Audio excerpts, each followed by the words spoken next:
I'm pretty giddy about this because this is probably going to be my favorite episode in this podcast, or at least one of them. In case you're new here, hi, I'm Pan-tas-teek, a sort of failed indie animator, and this is my podcast, I guess, where I talk about the ideas I had for my series, Swisspark and Defense 5. And, I mean, you've read the title. We are starting off the second episode strong, lost in the sauce delusion. And, yeah, in retrospect, it was a really dumb idea. And it was as dumb as it sounds. After casting Vincent as James, I had this period where I was hella overly confident, and maybe a bit in an arrogant way, because I had gotten a professional actor, and not just one, but two, interested in what I had to offer. Not just a professional actor, but a childhood hero, someone I looked up to. So I thought, why not do it again? My brother introduced me to Mark right at the very early days of 2012. The first video of his I recall watching was the Slendy Tuppies video. And well, I just went to see Iron Lung twice recently, so it's been one heck of a ride for sure. And see, now there's one rule I have when it comes to reaching out to people. And that one rule is I don't reach out to people willy-nilly. They've got to have already done something in the field of animation. And Mark has. He played the bear of Villainous. I'm so sorry. It's been very long. But the bear, the big blue bear of Villainous. So of course, Mark being a childhood hero and having done VO work before, reaching out to him felt like a no-brainer, even though it was stupid. It was a really stupid decision. And I mean, the steps to reaching out to an actor are really easy when you know how to do it. You just get a free trial for IMDb Pro, after which you will forever receive spam emails about getting a paid account, no matter how many times you block them or click on subscribe, and you check the actor's agent details, and you hope that they're up to date. Then you send an opening email being as polite introducing yourself and your project as possible, and when you get a response back that says, go for it, you send your pitch. And then you pray you hear back. And I won't beat around the bush, I did not hear back. I got ghosted. I followed up, but to no avail. The last thing I heard was that they were going to present my pitch to Mark. And since then, I've heard nothing. Now, the SAG strike happened right after I sent my pitch, and Mark's been super busy, and super busy is an understatement, with Iron Lung and 2 podcasts. 3, if you count Power Wash Pals, and it probably just fell by the wayside, or his agents tossed the pitch because they read the outline and realized it was garbage. Because I realized when I started writing this, I sent them the wrong outline. So yeah, that's why I'm saying it was stupid. It was stupid because I sent the wrong file, and that's stupid and unprofessional. And who knows? It's been years at this point. I'll probably never know why it was rejected. At this point, it was rejected. I'll just never know why. And given Swisspark's current situation, this episode's probably never going to get made anymore anyway, so I guess it doesn't really matter. It doesn't really hurt any less. I got ghosted. It's just funny to me. I got ghosted. And it's not that I wouldn't want to make it 110%, especially now that Mark is, he's soon to be Oscar winning. Definitely Iron Lung is going to win all the Oscars, and I would have loved to have worked with the director of the #1 movie in America for 2-3 days. Definitely more than 2 days, I feel. But it's, circumstances. The circumstances ain't it. So you guys are probably curious what was in my pitch. And it sort of started off as a joke, considering Mark has his egos, and Wilford mother-loving Warfstache is definitely a staple of Mark's, well, all of his projects. I wanted to say early days, but no, Wilford. Wilford is still in front of our minds every day. We love him. Coming up with villain designs for Swiss Spark, I sort of made this joke character out of Wilford. Brainstorming is just good for that, you know, you just write anything that comes to mind. It's practice. You don't always intend to make anything out of it.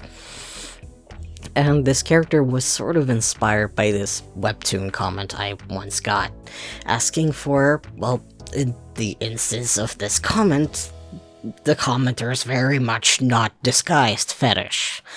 But mind-controlled hair was something I was interested in trying out for a villain. The design was initially for fun, as I said, but I decided to give it a shot and write a variant of Warfstache that could fit into the world of Swiss Spark. And here goes. Wilford M. Fisher is a budding reporter who has his heart set on an interview with the latest sensation rocking the town. Obviously, the Swiss Spark and his team. He believes that interviewing James will be the key to getting his own late-night show. Wilford tonight? But then disaster strikes. The hero declines to be interviewed, and maybe it's something with getting yelled at and receiving implicit threats, but who knows.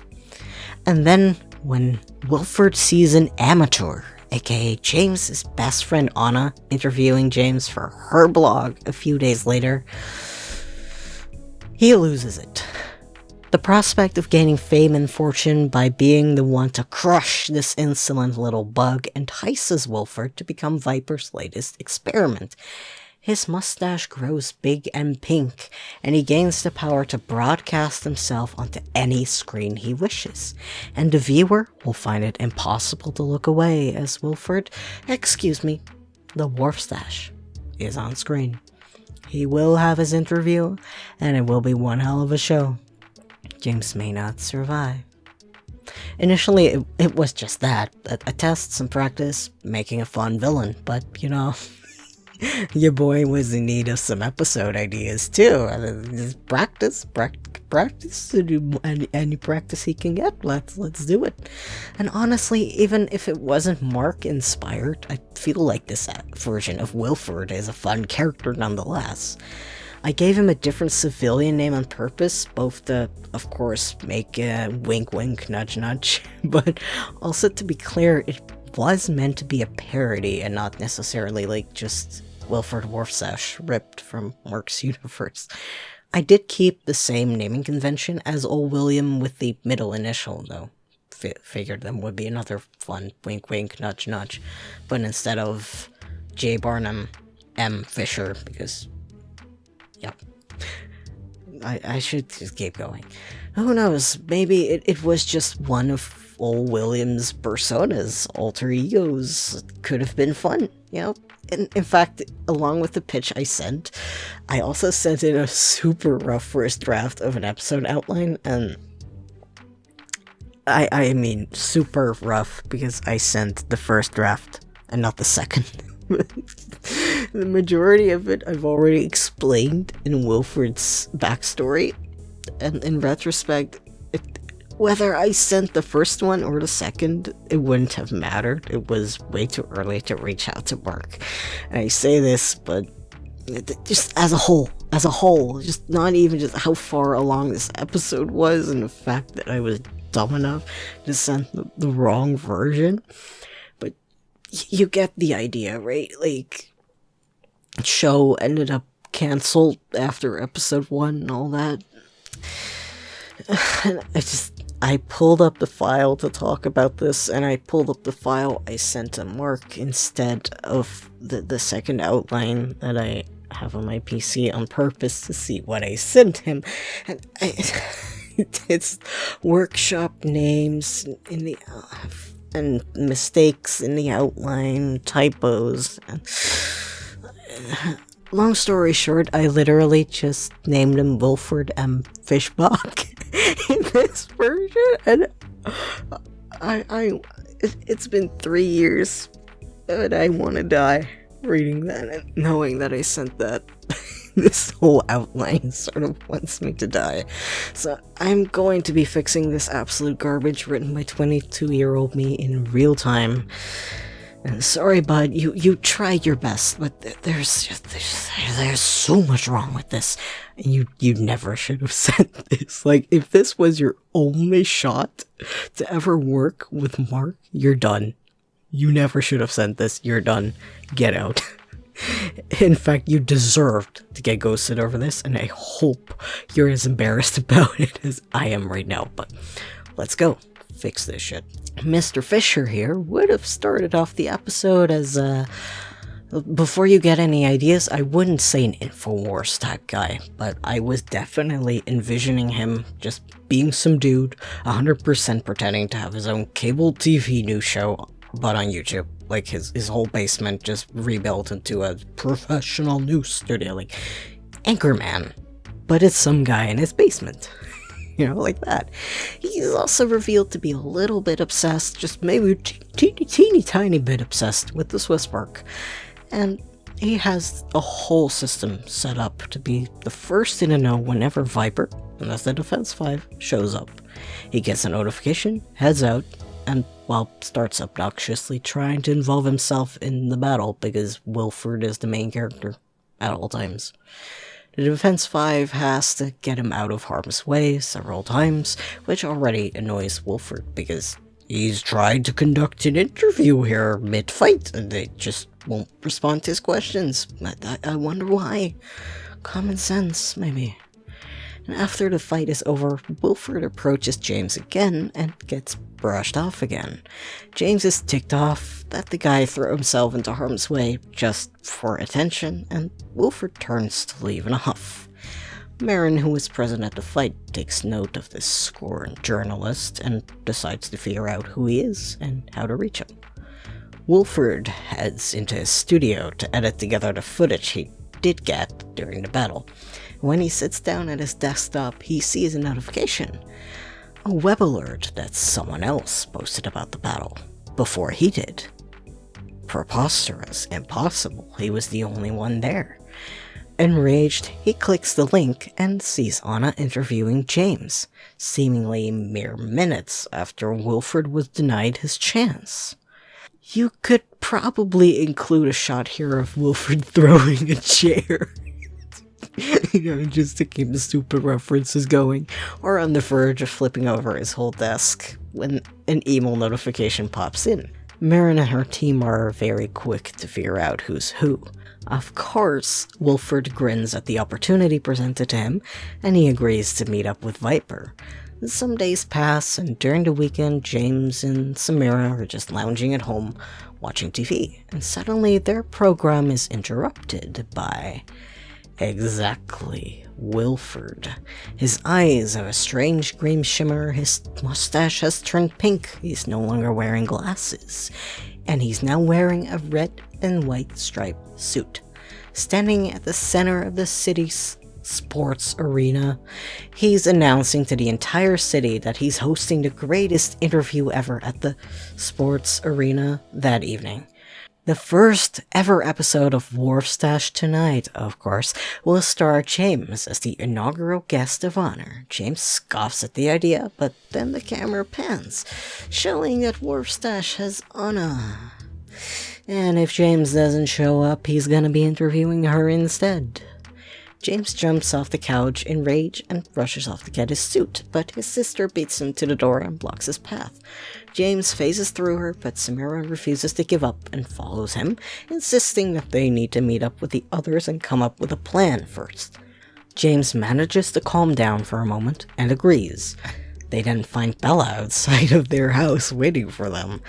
James makes a joke about how she's faster than he is, and Bella quips back that there's a difference between being fast and being prepared, and this is just kind of their thing, like quipping back and forth. Just they got a thing. We then cut back to the TV, which is still on, and shows Warfstache sending a hypnotic broadcast to all who's watching TV at that moment, encouraging them to go out and bring him the swift spark. We then cut back to the street, where Antonio and Thomas have joined the team. Suddenly, they're barraged by this first group of hypnotized civilians, and they try to grab James and drag him off, but James uses his powers to escape their clutches. They then rush past the TV shop, which shows Wilford still broadcasting, and it doesn't take long for the team to put two and two together. They escape from both the TVs and the crazy hypnotized civilians to a back alley, and James let them inside what Thomas knows to be the janitor's closet of the local cinema because he works there. They hear Wilford's speech being blasted over the speakers of the next theater over, agreeing that they need to be quick, and they wonder why it's not affecting them. Thomas says that he probably isn't affected because his powers are too similar to Warfstache's. They can both hypnotize people and read minds, or at least Thomas can read minds. I figure maybe you can't hypnotize someone who can read minds. I don't know. It's a cartoon. James thinks for a moment, then grabs Antonio and just goes invisible, shoves him through the wall into the theater, and he keeps his own eyes closed and waits for Antonio's reaction. Of course, Antonio's pissed, but not hypnotized. James asks Antonio to keep his voice down, but of course, he's pissed. The audience hears them and starts getting up. James drags Antonio back inside the closet, stating that they need to leave. Antonio's still pissed, and James just keeps, no, we gotta go. And I know why we're not affected by hearing the speech, and he'll explain everything when they find their next hiding spot. The Defense 5 begrudgingly follows suit because where the fuck can you hide, honestly, in a town during the broad daylight? In the original outline, they just sort of head straight to the sports arena. So I just made this all up on the fly. So next off, I'd imagine having a scene with Warfstache. It would show that his hypnotic broadcast is just a loop he made, and he's currently monologuing to Anna, as a good villain does. He's wondering how a little insignificant girl got the interview that he should have gotten, and how she's managed to interview the Swift Spark so many times after a fight, when a real journalist like him got passed over. Anna would try to reason with the guy, stating that it's probably something to do with his lack of tact, but Warfstache would just brush her off and make a bombastic threat that if her boyfriend doesn't show up, he's going to be interviewing her instead, and his questioning will be turning her inside out. Literally, of course.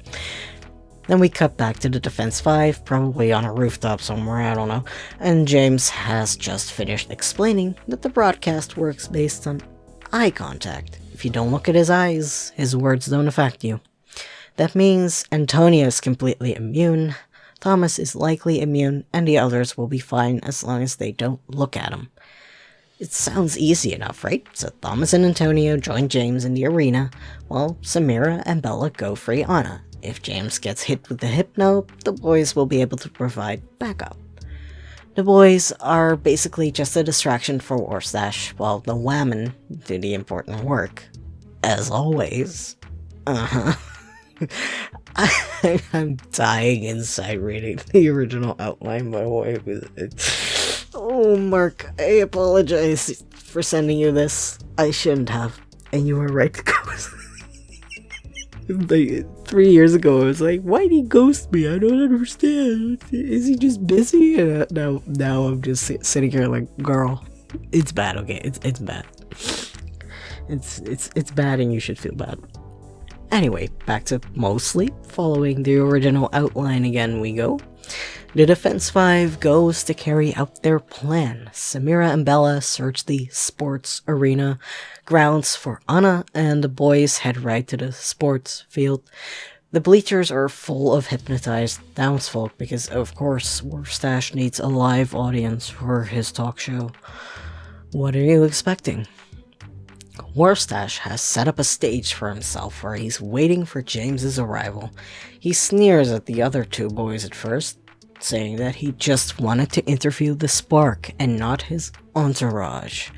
James quips back that the Defense 5 only comes as a set and that he'll have to deal with all of them if he wants the Swift Spark. Warfstache's mustache whips out and yanks James onto the stage. The speed of the move catches James off guard, and he faceplants in front of Warfstache. At the same time, the townsfolk breach the barrier around the bleachers and crowd Antonio and Thomas.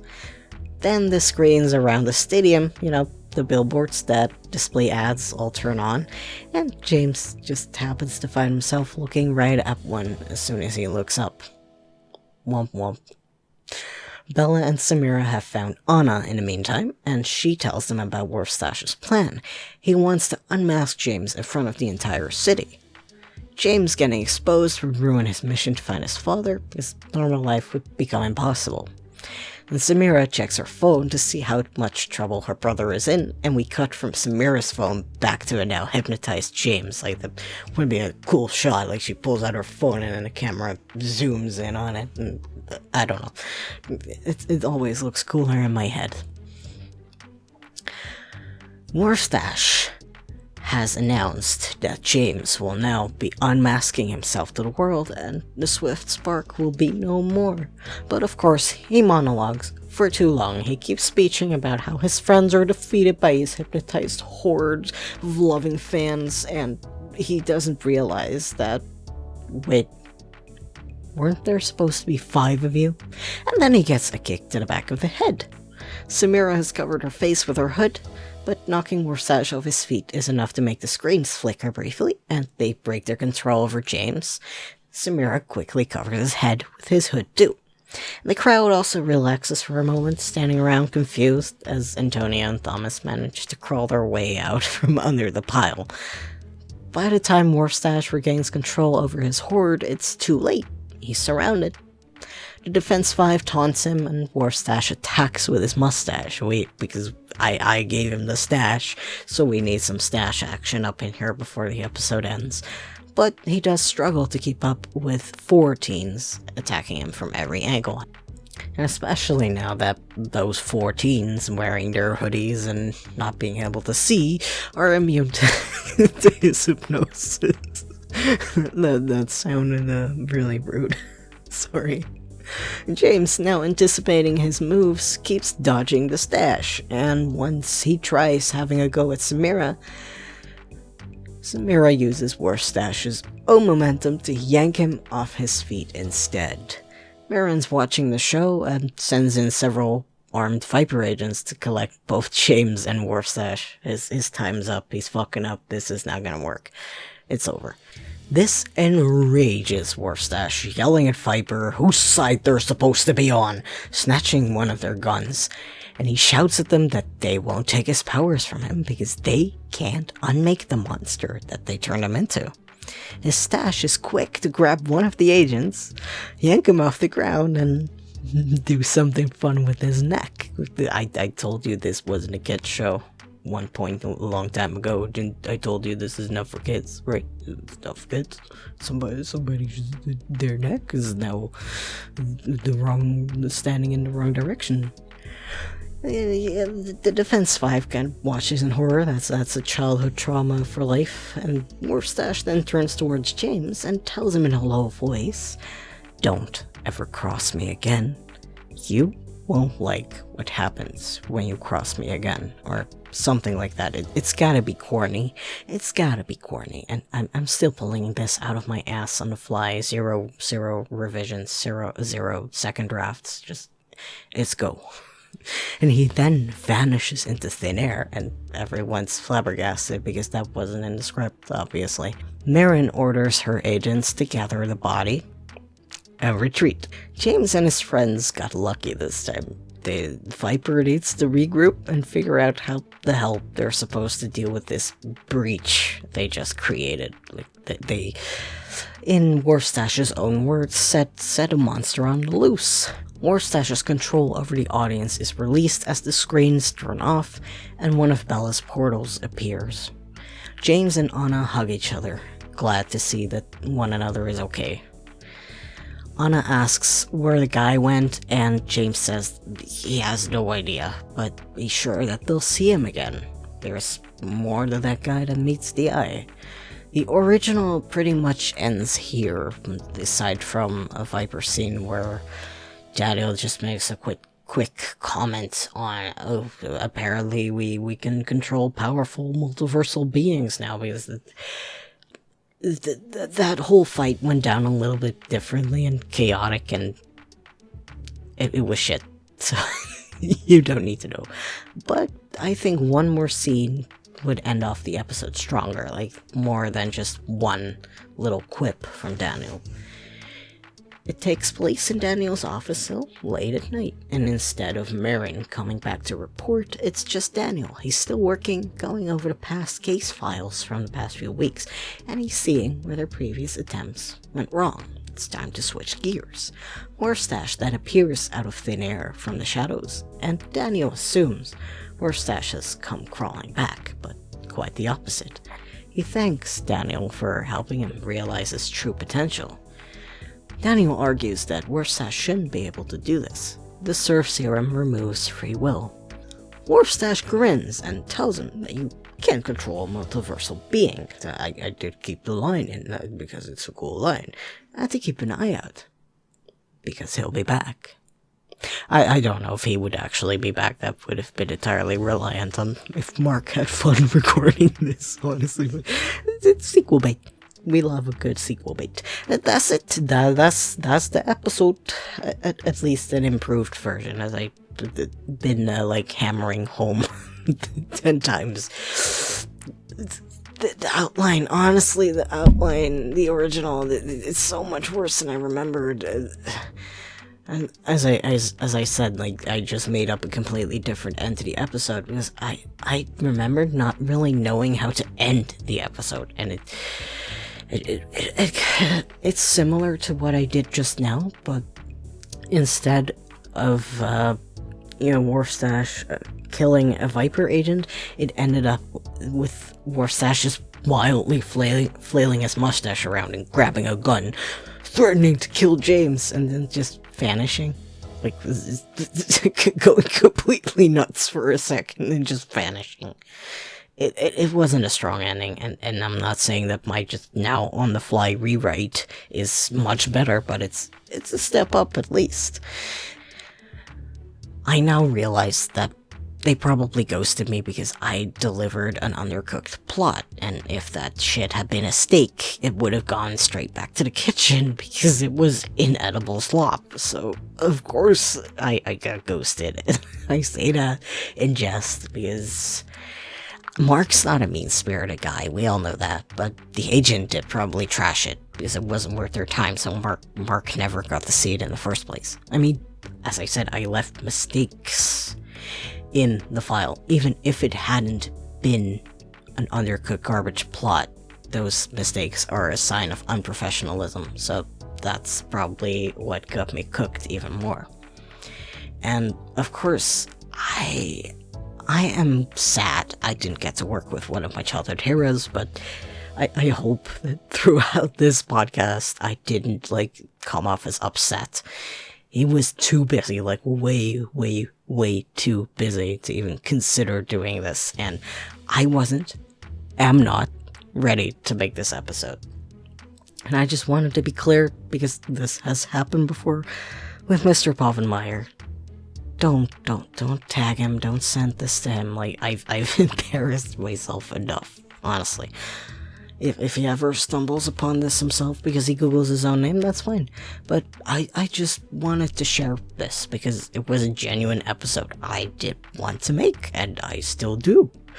But not now. And I still think it's a fun idea. I might rewrite it in the future so that it's less Markiplier inspired, or who knows, maybe Mark wouldn't mind me parodying him and old William J. Warfstache without his involvement. I don't know.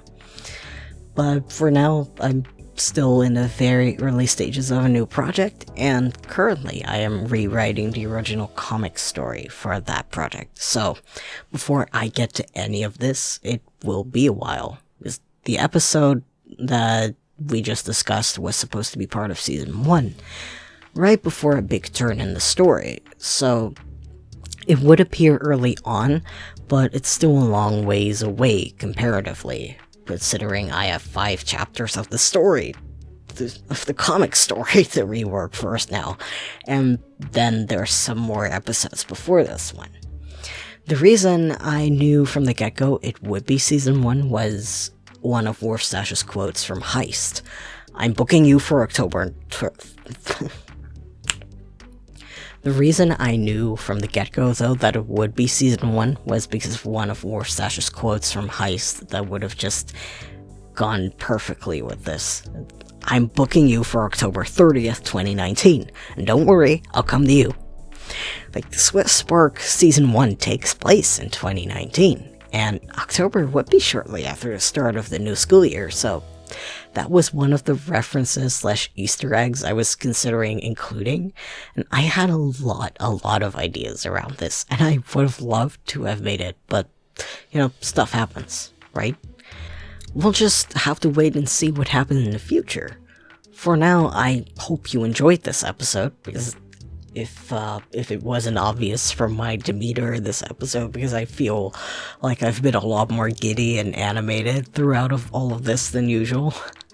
I had a lot of fun to revisit this. I had a lot of fun revisiting this, even though I did die inside reading my old emails and the old outline and seeing the mistakes I made, because the first email I sent straight to Markiplier business before going through his agent, and I also emailed Mark when in 2020 with his artist applications. I don't remember if it was 2020, but I did send him an email about artist applications. It's embarrassing. Just teenage me was an embarrassment. Shame. So yeah, I did die inside realizing that I made those mistakes, and just the general awkwardness of it all, but it was fun. I had a lot of fun making the concept a couple years ago when I first made it, and I had fun reworking it for this episode just now and talking about all of it and just looking back and realizing the absolute trouble I would have been in had Mark actually called my bluff.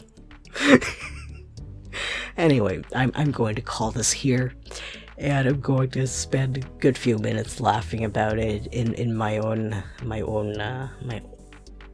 private space, so to say. I hope to catch you again in the next episode, and maybe watch the first one if you haven't seen it yet. This is where we part ways for now. Bye bye.